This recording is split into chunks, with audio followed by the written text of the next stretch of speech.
So the first thing I want to do is get to work on the coating for that chicken. Now, since I'm not frying it, I still want that beautiful golden brown color. So my trick, if you watched the show before, I know Vijaya knows this one. Oh yeah, I watched the show. Yeah, she knows what's up.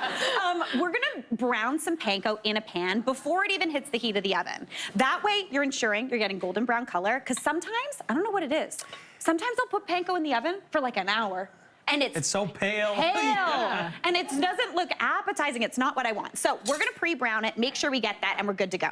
So into my pan, I'm gonna go in with 3 tablespoons of butter. I've got that around medium heat, and we're gonna give that a little bit of a melt. Then into there, we're going in with our panko. Now, I'm gonna go with 2 cups of panko breadcrumbs. Panko breadcrumbs are a Japanese breadcrumb. They're super crunchy, not a ton of flavor though. So adding the butter gives them flavor, super, super nice. So add that right on in. I'm gonna give that a little bit of a stir. As you can see too, it's already starting to get a little bit golden brown on the bottom of the pan. Let that butter melt down. And while that panko starts doing its thing, I'm gonna show you what I'm gonna do with my chicken. Now, I am using the classic, the one I think we all grew up on, boneless, skinless chicken breast. And I feel it, I feel the like,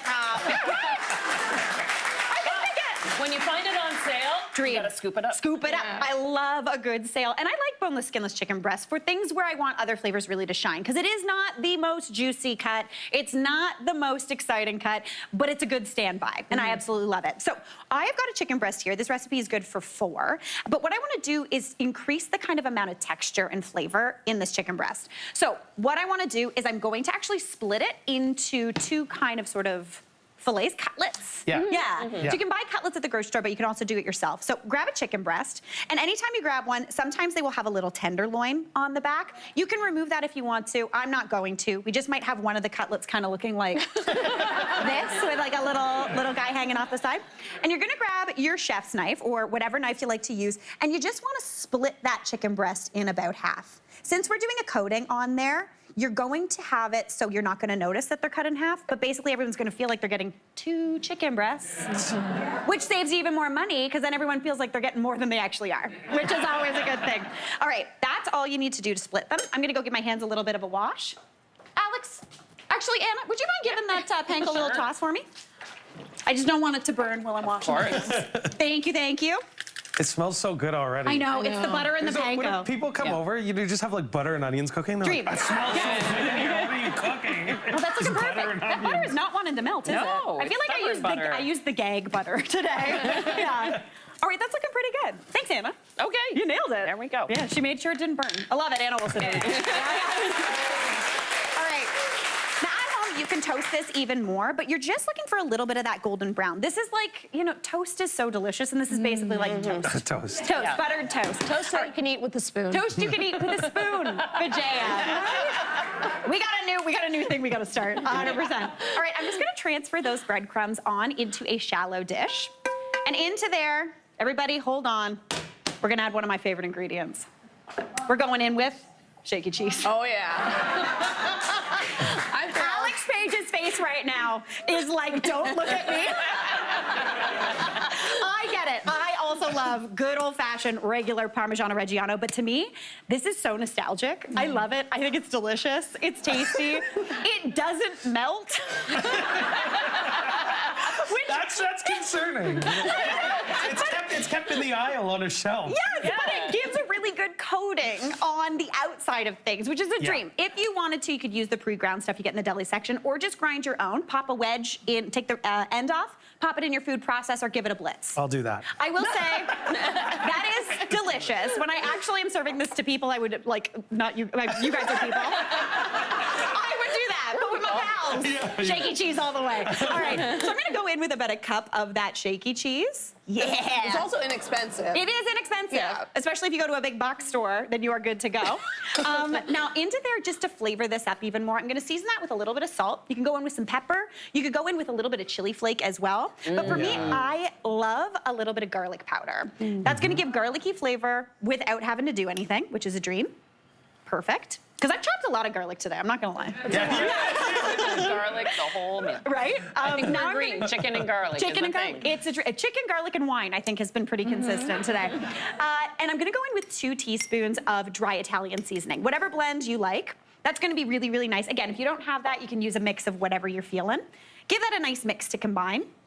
And that's gonna make a really nice coating. Now, even if I were doing this and frying it in a pan, I would do a very similar coating, I'm not gonna lie. Super tasty. But now we need to do something to make that chicken stick to that coating. So I'm gonna do what I call food gloop. For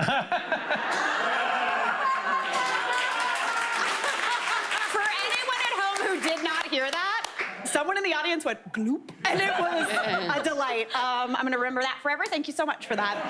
All right, we're going in with 2 eggs, and then the secret ingredient for that food gloop is mayonnaise. Now, mayonnaise is mostly egg and oil, but it's gonna give a little bit of richness. It's also gonna make this gloopier, which is a dream. So about a 1/4 cup of that, going right on in.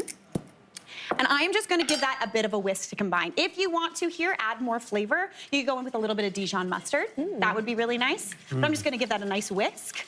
And as you see, there is no other way to describe what this is. It is gloopy. It is pure gloop. But this is the thing. It makes it so you don't have to dredge your chicken in flour first. It's all gonna stick on. It's gonna be absolutely beautiful. So I'm gonna grab a pair of tongs, grab that chicken, and I'm gonna pop it into that food gloop. That's gonna coat the outside really, really nicely. Oh, look at that. And then look at how much of that crumb is going to stick on there. It makes it so it also doesn't, you don't get that separation between the coating and the chicken. Just press it right on. I can smell the Gloop shaky is cheese. good. Right? Isn't gloop amazing? Guys, I love gloop. Have you ever done that? With the mayonnaise? Have you ever tried that? We did pork chops We did pork together. chops, yes. I do the Parmesan and mayonnaise together with lemon juice. Yeah, I know. Guys, goodness. mayonnaise, it's a good thing. Oh, okay. Yes. Now, I would do that with the rest of the chicken breast as well, but now we need a little bit of something saucy, because when I am making a chick parm, oftentimes you want that tomato sauce, but as opposed to doing a tomato sauce, I'm just gonna go in with 2 pints of cherry tomatoes here, any type that look good to you. I've got just the red ones, but if you wanted to do the multicolor, that would be fun. I'm also gonna go in with 4 cloves of garlic with the skin still on, because I'm lazy. You're done chopping? I'm done chopping. I am done peeling garlic. So those are going in. That's just gonna perfume everything and be a little bit roasty garlic, super nice. Gonna add in another teaspoon of that dry Italian seasoning, or again, whatever dry seasoning you want. Little bit of oil, which I forgot. Why do I look in the fridge for oil? That's not where we keep it. All right, we're gonna get that a toss. Wait, Oh, yeah, it's there. I think I heard oil coming in. Yes. There we go. Oh, Anna Olsen, everybody. you go. Thank you so much. A little bit of that oil just tossed right on there. Give that a bit of a zhuzh. Then what you want to do is just pour these tomatoes all around that chicken. Oh, nice. So this is all going to cook up together in the oven. I've got my oven heated to 400 degrees, and we're going to pop that in for just about 18 to 20 minutes, just until that chicken's cooked through and those tomatoes are absolutely beautiful. Once that's done, I know we have the Parmesan on there, but you also need a little bit of mozzarella. So we're going for the real stuff with mozzarella. We're doing fresh. So I have got, we're really doing something. I'm trying to get Alex Page back on my side here. I don't want to yuck anybody's yuck. Yeah. I do like this. It's good, it's good. Yeah. It would be really good with the real stuff, though, Yes. let's be honest, though. But what we do after that chicken is all cooked, I've got about 200 grams of mozzarella. Just pop a piece on top of each piece of that Okay. golden There we brown go. chicken. You've got me back, Mary. Right? We're here, we're here. Get the oven in, we're feeling good. And then all you need to do, pop the broiler on for just a minute or two until that cheese has melted and is golden brown. Those tomatoes are cooked down. Like, take a look. Oh, wow. That. Looking absolutely stunning. To serve that up, all you need to do, grab a little bit of that chicken with that beautiful melty cheese. Maybe do 2 slices, feeling absolutely thrilled. And then those tomatoes, doesn't it? So good. All those tomatoes right on top. Serve it up with today's classic, slice of crusty bread. Crusty bread. Hey, Mary here. What did you think? Drop your comments below, and don't forget to like and subscribe for more of the good stuff.